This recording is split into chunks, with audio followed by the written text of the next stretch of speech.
IMF سره معاهده کړې ده. خو که موږ وګورو نو دغه معاهدې نه وروستو د مهنګایي یو طوفان راغلی دی. ورځ تر ورځه د پټرولیم مصنوعات په قیمتونو کې، دغه شانتې د اشیای خوردنوش په قیمتونو کې ډالر قیمت چې دی نو هغه ورځ تر ورځه خیږي. که موږ LPG ته وګورو نو د هغې په قیمت کې هم نن 10 روپۍ اضافه راغلی ده. او دغه شان د ترانسپورټ چې کوم کرایانې دي په هغې کې اضافه وشي، دغه شان ورځ تر ورځه چې ده نو هغه اضافه راځي.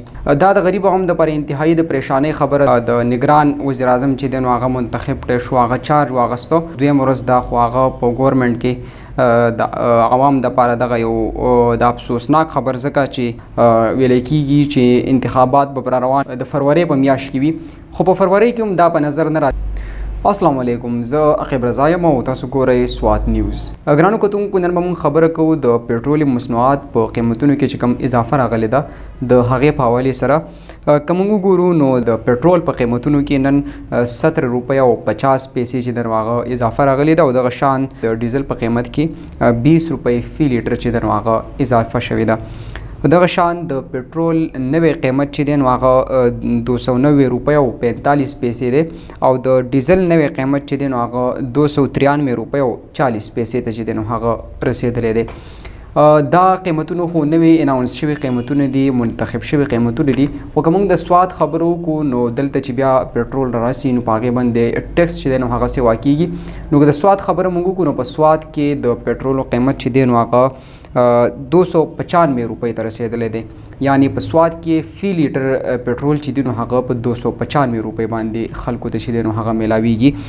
دغه شان که موږ د بر علاقو خبرو وکړو نو کله چې هم پټرول چې دی نو هغه سیوا شي نو د هغې قیمتونه بیا په سواد کې او بیا په نور علاقو کې په بره چې کوم علاقې دي نو هلته بیا د پټرول په هغه نرخ باندې نه میلاویږي. یعنی د هغې باندې ټکسز راځي، او څومره چې دا په بره باندې ځي نو د هغې باندې د هغې په قیمت کې چې د نور هم چې دی نو هغه اضافه کېږي. د دغې وجې نه غریب عوام ته ډېر زیات مشکلات دي، ځکه چې کله پټرولیم مصنوعات په قیمتونو کې اضافه وشي نو دغه شان د ترانسپورټ چې کوم کرایانې دي په هغې کې اضافه وشي، دغه شانتې بیا کوم نور اشیای خوردنوش چې دي نو په هغې کې هم اضافه راځي، چې له وجې غریب عوام انتهایي پریشانه دی. ځکه چې د هر شیز دارومدار چې دی دا په پټرولو باندې دی. نو چې کله د پټرولو قیمتونه برابر وي، کم وي، نو د هغې سره نور شیزونه هم ارزان وي، مهنګایي کموي. خو چې کله پټرول چې دی نو هغه ګران وي، د هغې قیمتونو کې ورځ تر ورځه اضافه راځي، نو بیا په نور شیزونو کې هم چې دی د هغې په قیمتونو کې د اسمان سره خبرې کوي، او هغه انتهایي ګران وي، کوم چې د غریب عوام دپاره انتهایي د سوچ، فکر او د غم خبره ده.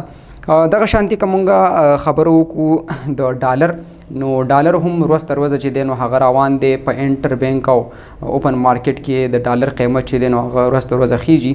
که مونږ نننۍ خبرو وکړو نو نن ډالر 1.50 روپۍ چې دی نو هغه ختلی دی، او دغه شانتې د ډالر نوی قیمت چې دی نو هغه 303.50 روپۍ ته چې دی نو هغه رسیدلی دی. یعنی د ډالر نننۍ قیمت د 303.50 روپۍ دی. که موږ دغه شانتې نور خبرو وکړو نو مهنګایي انتهایي سیوا شوې ده. که موږ LPG ته وګورو نو د هغې په قیمت کې هم نن 10 روپۍ اضافه راغلی ده، او د LPG نوی قیمت چې دی نو د 210 نه 220 ته چې دی نو هغه رسیدلی دی. دا د غریبو هم دپاره انتهایي د پریشانۍ خبره ده، ځکه که موږ وګورو نو د دې مخکې د PDM ګورنمنټ و، هغوی دا خبره کوله چې د عمران خان ګورنمنټ کې عمران خان چې دی نو د IMF سره معاهده کړې ده. هغوی به دا خبره کوله چې دا معاهده کله ختم شي نو نوې معاهده چې موږ کله کوو د IMF سره نو هغه به انتهایي اسانه وي، هغې کې به عوام ته ریلیف میلاویږي. خو که موږ وګورو نو دغه معاهدې نه وروستو د مهنګایي یو طوفان راغلی دی. ورځ تر ورځه د پټرولیم مصنوعات په قیمتونو کې، دغه شانتې د اشیای خوردنوش په قیمتونو کې ورځ تر ورځه چې دی نو هغه اضافه راځي. دا د غریب عوام دپاره دغه بار به زه دا ویم چې دا د هغوی دپاره د پریشانۍ سبب دی. پریشانۍ سبب هم جوړیږي، ځکه چې په پاکستان کې د غربت شرحه انتهایي سیوا شوې ده. د خلکو ته چې دی نو هغه د یو وخت او د 2 وخت د روټۍ ته حیران دي، او په دې کې که موږ وګورو نو دا په عوام باندې ورځ تر ورځه د مهنګایي مسلط کول انتهایي د افسوس خبره ده. دغه شانتې که موږ وګورو نو د PDM ګورنمنټ ختم شو، د نګران وزیر اعظم چې دی نو هغه منتخب کړی شو، هغه چارج واغسته. خو چې کله هغه چارج واغست نن د هغه دویم ورځ ده، خو هغه په ګورنمنټ کې د عوام دپاره دغه یو د افسوسناک خبر، ځکه چې 70 روپۍ پټرول ګرانول، دغه شانتي 20 روپۍ ډیزل ګرانول چې دي نو دا په عوام باندې زه یم چې د مهنګایي یو طوفان مسلط کول دي. که مونږ خبرو کو نو نگران حکومت د 3 میاشتو دپاره راغلی دی.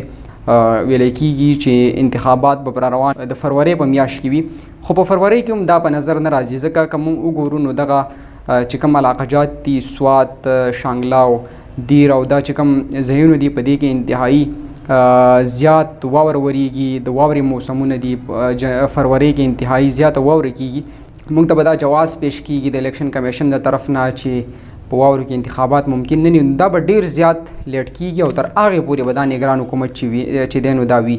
نو چې تر څو پورې دا نگران حکومت وي نو د چې کوم شیزونه دي پټرولیم مصنوعات شو، اشیای خوردنو شو، ورال که زه د مهنګایي خبر وکړم نو دا مهنګایي چې ده دا په موږ باندې وي ځکه نگران حکومت چې دی نو هغه څه فیصلې نشي کولی، کولاو فیصلې نشي کولی، معاهدې نشي کولی او د دغه قیمتونه چې دي نو د زیاتوالي نه بغیر زه به دا ویم چې هغوی د کمیدو هغه رسک چې دی نو هغه نشي اخیستی.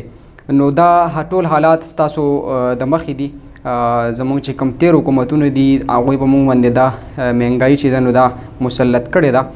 تر دې ټایم پورې د پی ډي ایم ګورمنټو خلکو به دا ویل چې د پی ډي ایم ګورمنټ چې دی دوی په مهنګایي باندې کنټرول نشته، بل حکومت به راشي، نگران حکومت به راشي، بیا به د هغې نه پس نور حکومتونه راشي. خو زه دا ویم چې نگران حکومت راغی خو هغوی هم خپل په دویمه او په اولنیو ورځو کې چې دی نو په عوام باندې د مهنګایي دا طوفان چې دی نو هغه راویستو.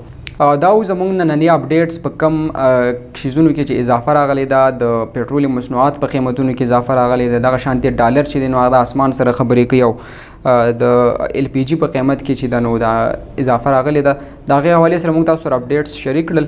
نو امید لرو چې نگران حکومت چې دی نو هغه لږ غوندې سوچ وکړي، د غریب عوام سوچ وکړي، د غریب عوام د پریشانۍ سوچ وکړي او د دغه شیزونو چې دی نو د کنټرول کولو کوشش وکړي چې عوام ته دې څه ناڅه ریلیف میلاو شي.